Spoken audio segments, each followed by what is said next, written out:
It's an extension of the RadioWhat.com internet radio station that I've been running for quite some time. And if you need DJ services, where do I always send you? DJLittleRock.com. One more time, DJLittleRock.com. Check availability and get a free price quote, and maybe you can have me at your next event. I like to party with the people. Make your next thing a big one. This week's shows, I'll be at the Cedar Lounge Bar and Grill in Morrilton, Arkansas. It's my second time there. Last week was a hit. First time, they were just testing me out, making sure that they wanted karaoke video dance party over there. And it went so well. They had us out on the party patio, and it went so good. I'm so excited to be heading back there. In fact, they're probably going to make it an every Thursday thing from 6 to 10 at the Cedar Lounge Bar and Grill in Morrilton, Arkansas. Great food, great drinks, and great people. And man, the staff was great. I could just say nothing but great things about, have I said great enough about the Cedar Lounge Bar and Grill? 6 to 10 on Thursday. And then Friday night, I'll be at the Rab, my usual Friday night gig, the Rab in Conway, Arkansas. That's a video dance party karaoke jam. Yeah, I said karaoke. You're the stars of the show. It's what I do. I make you the star. I'm just pressing buttons. I'll play some background music. You guys be the stars. There's a full bar at the Rab. Kitchen's open. Pool tables. In fact, they have a pool tournament on Friday nights. So if you want to try to make some money on a Friday night, I encourage you to check out the Rab in Conway, Arkansas. Also, if you'd like to tell your story or hear the stories of others, I encourage you to check out my other podcast, What Makes You Famous. Find it everywhere using the hashtag What Makes You Famous. Now, on with the show.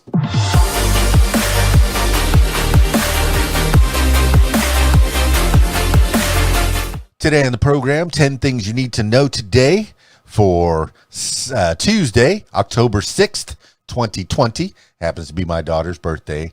Happy birthday, Destin. I'm very excited, and I've already said hello, and I gave her a big old birthday shout out. Destin, thank you. Happy birthday, Destin. Today, some sad news in the rock world. I know there's the 10 things you need to know today. It usually gets curated for me about, in the morning. But this afternoon, Eddie Van Halen, rock legend Eddie Van Halen has died. Eddie Van Halen, in case you don't know, if you've been under a rock, he is the guitarist, songwriter, and co-founder of the band that bears his last name, Van Halen. He died of cancer Tuesday morning, according to his son. He was 65. Fans and friends are sharing their memories and celebrating his legacy on Twitter. Some of the words, let's see, Variety said Eddie Van Halen, whose innovative and explosive guitar playing kept the hard rock band that bore his family name cemented to the top of the album charts for 2 decades. He has died at 65. Wolf Van Halen, the son of Van Halen, he says, I can't believe I'm having to write this. I'm having to write this, but my father, Edward Lodwick Van Halen, has lost his long and arduous battle with cancer this morning. He was the best father I could ever ask for. Every moment I shared with him on and off the stage was a gift. My heart is broken, and I don't think I'll ever fully recover from this loss. I love you so much, Pop. And that's from Wolf. Oh, I guess I thought it was Wolfgang Van Halen, but I guess he goes by Wolf Van Halen. He ended up, after Sammy Hagar and Michael Anthony left the band, Wolf Van Halen took over duties as the bassist for Van Halen. So it was nice that they kept it all in the family. And, of course, Alex Van Halen on the drums. Growing up, I remember marking their logo all over every book I had, every notebook. There was the Van Halen logo in there. I think I've carved it in a few things, naughtily, probably in a desk or two, at least penciled it on a desk or someplace I probably should not have. But the Van Halen logo was certainly a part of my life, as was their music growing up in the 80s for sure. Van Halen, 1, 2, 1984, great records, just putting out hit after hit after hit. And the guitar licks that Eddie Van Halen had, just no small part due to his guitar licks. I think he definitely was the heart and soul of that band, and I don't see how they'll be able to go on. I guess in their own rights, though. Wolf, definitely he's his own bassist, and Alex, wonderful drummer. But I remember watching the music videos growing up and listening to the music and playing so many songs. In fact, Thursday and Friday, if you come out to the public shows, I'll probably be playing a whole lot of Van Halen, maybe more than I probably should. But I don't think you're going to get tired of it, because the music is legends. With either whether you like David Lee Roth as the front man, or Sammy Hagar, or I guess Gary Cerrone, who I can't even remember the name of the name of his band. Oh, Gary Sharon. Whether you like that, either one of those incarnations of Van Halen, the music just was wonderful. So you will be missed. Edward Ludwig Van Halen died at 65 of cancer. Boy, that cancer sucks, man. Hate that cancer. No more. All right. 10 things you need to know today. Number 1, Trump downplays coronavirus threat on return from hospital.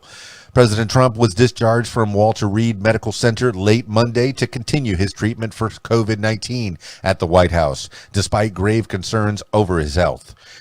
Trump doubled down on previous attempts to downplay the dangers posed by the pandemic, re-entering the White House without wearing a mask. Quote, "Feeling really good," end quote. Trump tweeted, quote, "Don't be afraid of COVID.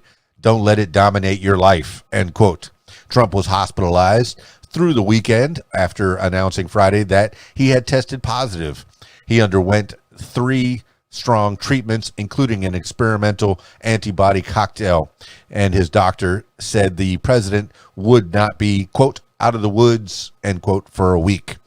Infectious disease experts expressed alarm that Trump's illness had not caused him to be more, quote, "realistic," end quote, about the threat of the pandemic, which has killed more than 210,000 people in the U.S.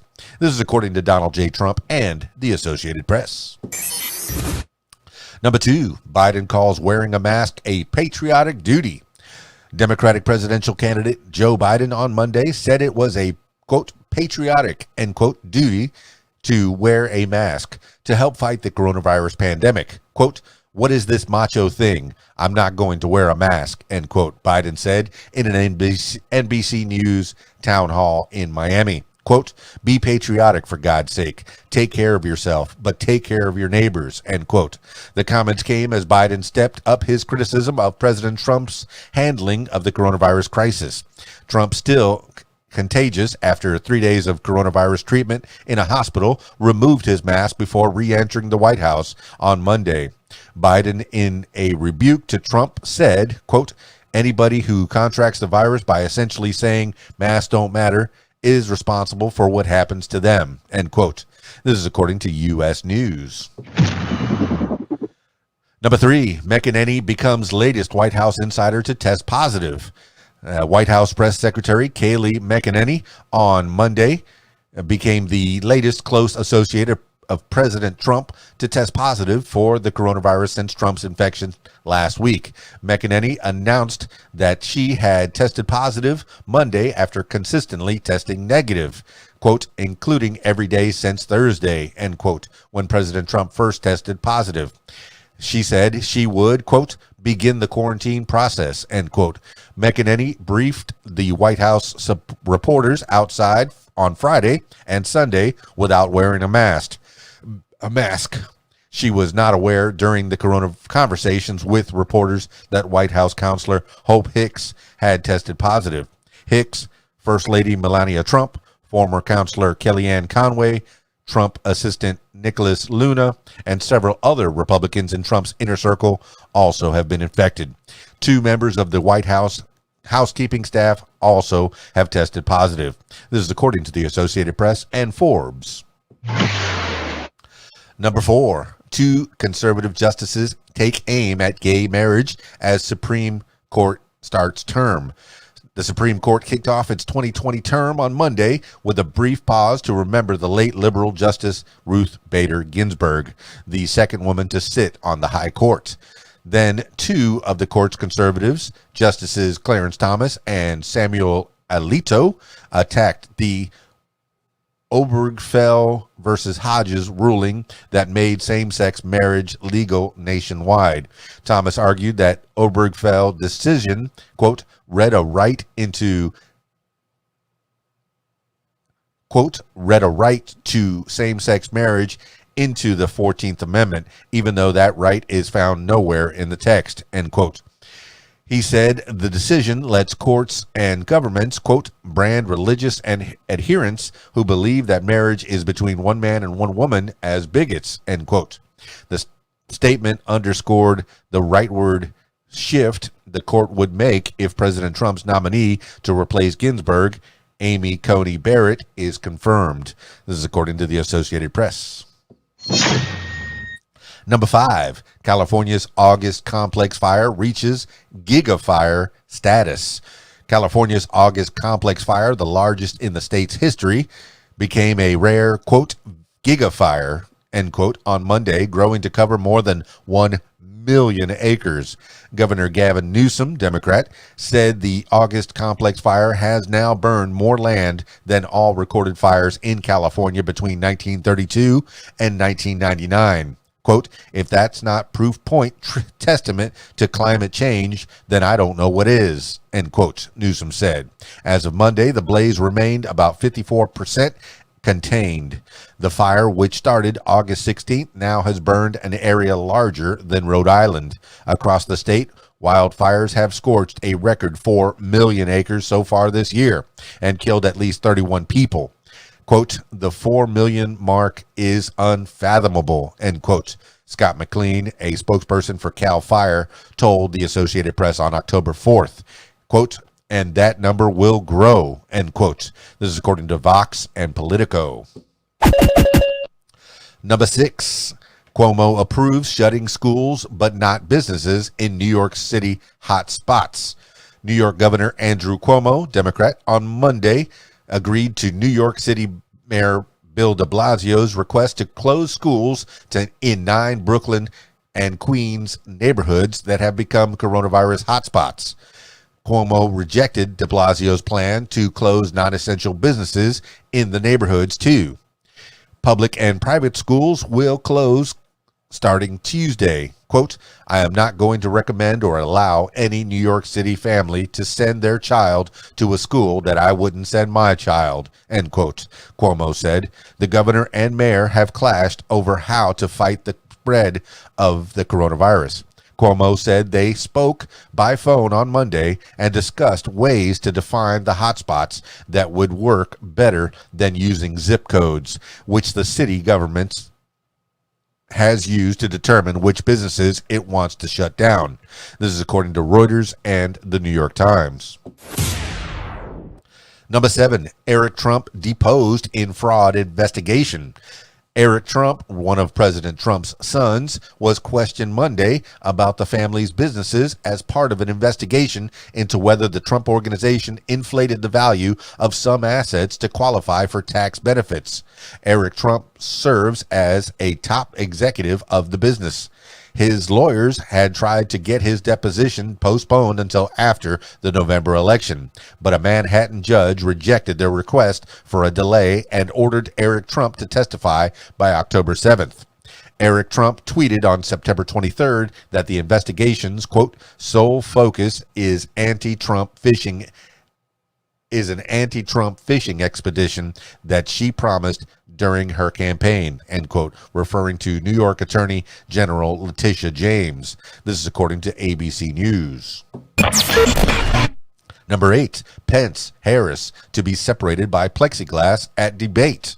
The Commission on Presidential Debates approved the use of a plexiglass partition between Vice President Mike Pence and Senator Kamala Harris, Democrat, California, to reduce the risk of coronavirus infections when they face off in Wednesday's vice presidential debate, Politico reported on Monday, citing two people familiar with the decision. Plexiglass will also separate the two candidates from moderator Susan Page. Harris's camp supported using the barrier as a precaution following President Trump's infection last week. Pence's campaign opposed it. Quote, if Senator Harris wants to use a fortress around herself, have at it, end quote, said Katie Miller, a Pence spokeswoman. Some Democrats have expressed concern that Trump was contagious last week during his debate with Democratic presidential nominee Joe Biden. This is according to Politico. Number 9, 3 scientists share Nobel Medicine Prize for hepatitis C discovery. The Nobel Committee announced Monday that 3 scientists, Americans Harvey J. Alter and Charles M. Rice, plus Michael Houghton of Britain, had won the 2020 Nobel Prize for Physiology or Medicine for their joint discovery of the virus that causes hepatitis C, a bloodborne illness that damages the liver. The trio built on the discovery of the hepatitis A and B viruses, the Nobel Committee said, and their, quote, discovery of hepatitis C virus revealed the cause of the remaining cases of chronic hepatitis and made possible blood tests and new medicines that have saved millions of lives, end quote. Alter, Rice, and Houghton will split the $1.1 million award and be invited to the 2021 Nobel laureate banquet in Stockholm, COVID-19 permitting. The winners of the Physics Prize will be announced on Tuesday. This is according to the Nobel Committee and France 24.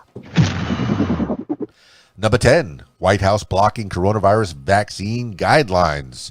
The White House is blocking proposed Food and Drug Administration guidelines for the emergency release of a coronavirus vaccine because of a provision highly likely to prevent the authorization of a vaccine before the November 3rd election, the New York Times and Politico reported Monday, citing people familiar with the matter.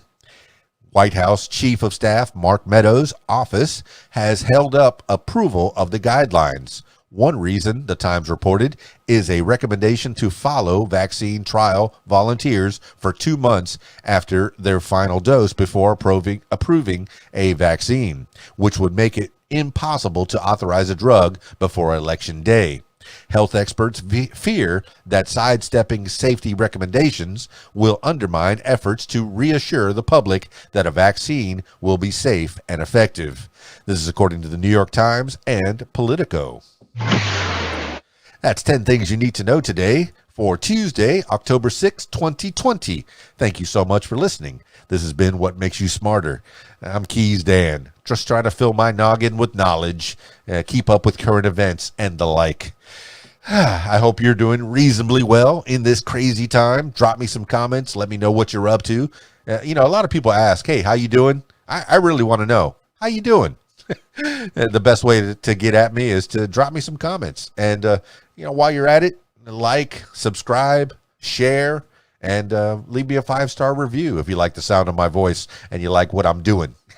That's it for me. Oh, if you'd like to tell your story or hear the stories of others, I encourage you to check out my other podcast, What Makes You Famous. Find it everywhere using the hashtag What Makes You Famous. Also, if you'd like to watch me stream some online games, you can do that using the hashtag KeysDanGaming. I'm streaming on Twitch, YouTube, and Facebook Gaming. Watch me play some games. Maybe give me a suggestion or two. That's it for me. It's KeysDan, RadioWhat.com, DJLittleRock.com.